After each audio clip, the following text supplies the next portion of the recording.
Panasonic, the heart of your system.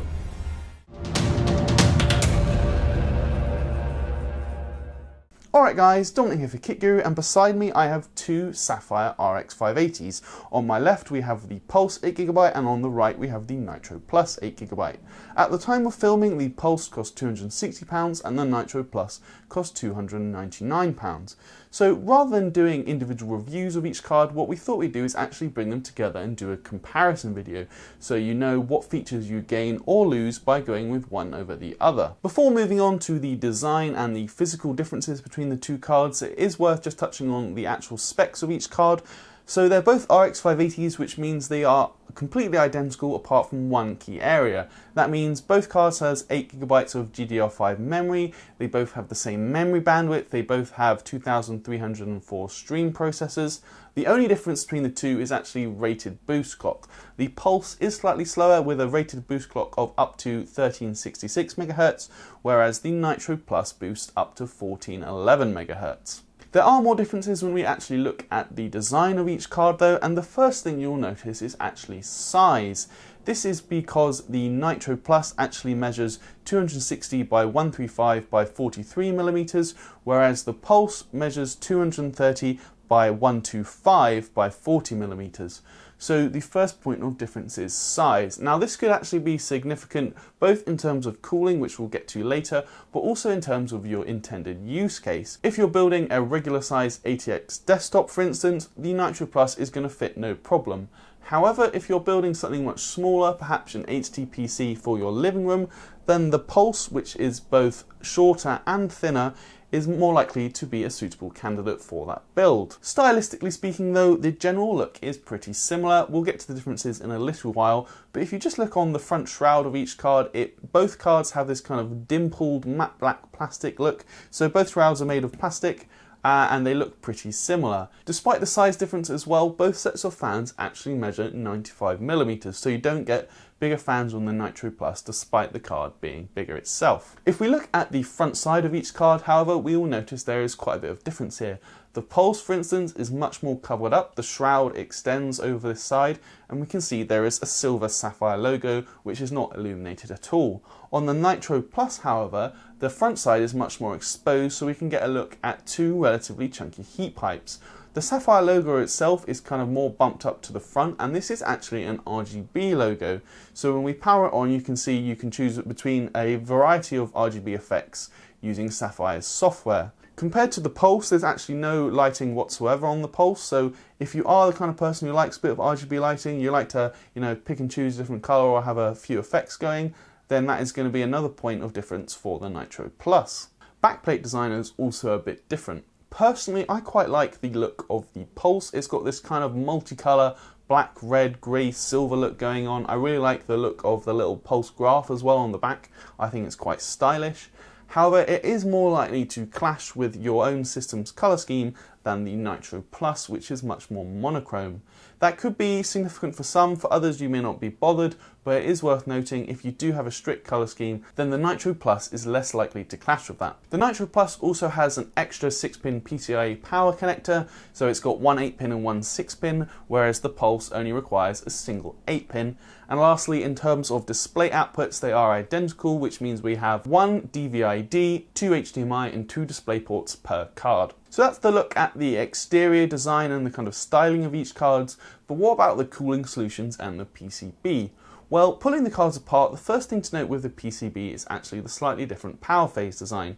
The Pulse has a 4+2 power phase design, whereas the Nitro Plus has a 6+2 power phase design. Interestingly, the Nitro Plus also has dual BIOS functionality, which you can physically switch with a small little switch on the side of the card. This isn't something you use every day, but it can be a useful feature if you accidentally brick one of your card's BIOS. You can simply switch to another and your card will be working just fine. Interestingly, one thing to note is actually the fact that Sapphire claims the Nitro Plus has what it calls robust VRM cooling, which is supposedly a feature that the Pulse lacks.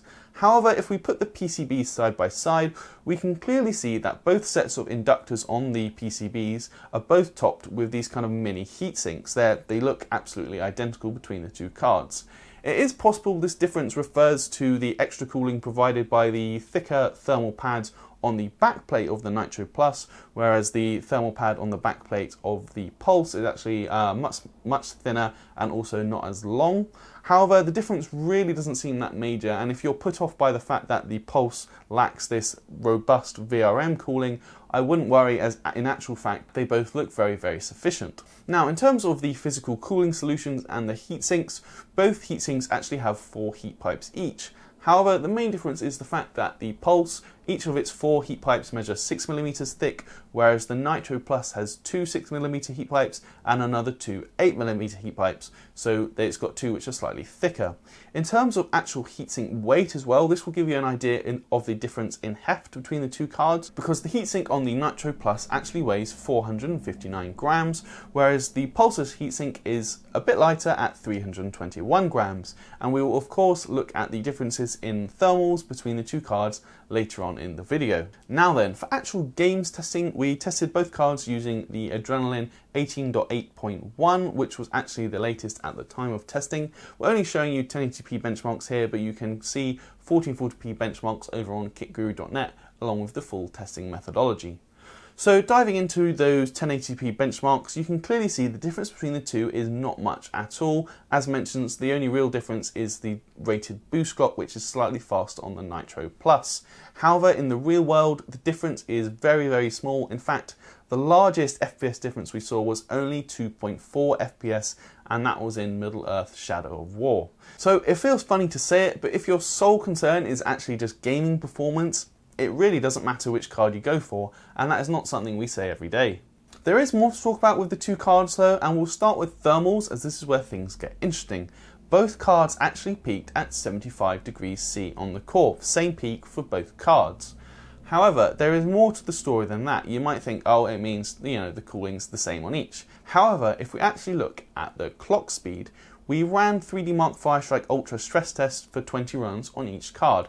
And during that test, the average frequency for the Pulse was 1331 MHz. For the Nitro Plus, however, the average operating frequency was 1348 MHz. So it's a small difference, but the Nitro Plus is running faster despite having the same peak core temperature as the Pulse. Then there's also noise levels, and as you can see here, the Nitro Plus does run a fair bit quieter. Now the Pulse isn't loud, but you will notice the difference, and all we can say is that the Nitro Plus is actually one of the quietest cards we have ever tested here at KitGuru. This difference is because the Nitro Plus actually ran its fans at an average speed of 1159 RPM during the 3D Mark Firestrike stress test, whereas the Pulse would run its fans faster at 1549 RPM. So that kind of gives us the second half of the story. It's the same core temperature as we mentioned, although the Nitro Plus will run its fans significantly slower, thus lower noise emissions. So taking the two things together, not only does the Nitro Plus run faster, but it is also noticeably quieter while maintaining the same core frequency. And as mentioned, this would be because the fact that it is simply a larger card, it's got a larger heatsink, and 2 of its heat pipes are slightly thicker as well, so it can afford to run both faster and quieter while maintaining the same core frequency, and it's actually quite impressive if you ask me. Moving on though to power consumption, the figures you can see here are for the graphics card only, and you can see the full testing methodology of that over on kitguru.net. But what you need to know is that the Nitro Plus does draw around 26 watts more when under load. This might sound like a little bit, it's not a massive amount, but if you look at the real world impact of this, I measured the extra cost in electricity for running the Nitro Plus compared to the Pulse. The extra cost over a year would only be around £3.66, and that's if you're gaming for 3 hours a day all year round. So while 26 watts on paper might sound like a lot, the actual real world difference is really just not that significant. It's definitely worth noting, but should it impact your buying decision? Probably not. And now the last thing to touch on is of course overclocking. Could either card sway this comparison when it comes to overclocking? Well, we can tell you that the Pulse card actually managed to add 74 MHz to its core, whereas the Nitro Plus could add 44 MHz to its core. This brought the clock speeds very close, even closer than it was before, and you can see that the performance gap between the two becomes practically nothing. I wouldn't say it's a major point because we know generally RX 580 cards are quite limited overclockers, but it would seem purely because the Pulse actually has a lower out of the box frequency anyway, you can overclock it slightly further, but the performance difference between the two cards is so small anyway, it really doesn't matter that much. So wrapping up this video, if you want to buy an RX 580 today, which card should you get? Well, in sum, what we've learned is that each card has its own use case. They both perform so similarly when it comes to game, the focus shifts to different areas. Pulse, for instance, is both cheaper and smaller. It's £40 cheaper at the time of writing, but in terms of size, as we mentioned, if you want to build just an ITX system, you're likely to be much better off with the Pulse than the Nitro Plus, purely because of its physical size.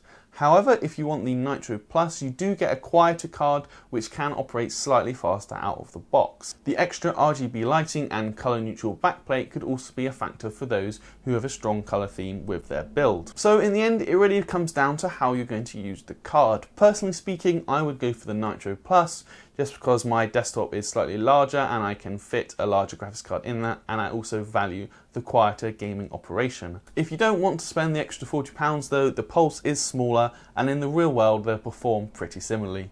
So I'm Dominic for Kit Guru. This has been our comparison of the Sapphire RX580 Pulse and the RX580 Nitro Plus. If you like this video, you can give us a thumbs up. You can also leave a comment below and subscribe.